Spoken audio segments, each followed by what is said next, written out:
नमस्ते मित्रांनो, मी संभाजी माणिक पवार, मुक्काम पोस्ट खेड बाळून तालुका पंढरपूर. माझी इथं हे चौथं पीक आहे. तर आता 5वं ठेवलंय. कोणती व्हरायटी? हे 265 आहे. तर 61 टन आणि 500 वर निघलाय एकरात.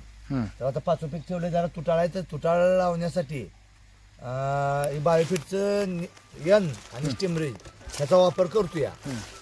आणि ह्याचा वापर करत असताना हे 7व्या ते 8व्या दिवशी उगवण एवढी थंडीत देखील उगवून येते. हा, म्हणजे उगवण क्षमता चांगली आहे आणि मुळी चांगली चालते. बर, तुटाळ होत नाही. जरी पाण्याचं लांबलं तरी पाणी क्षमता टिकून धरायची क्षमता आहे.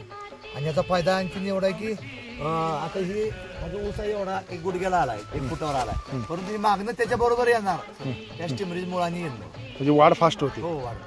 मग एकंदरीत इतर शेतकऱ्यांच्या जर्मिनेशनसाठी वापरलं हे जर्मिनेशनसाठी येणं आणि स्टिमरेजचा वापर करावा. धन्यवाद.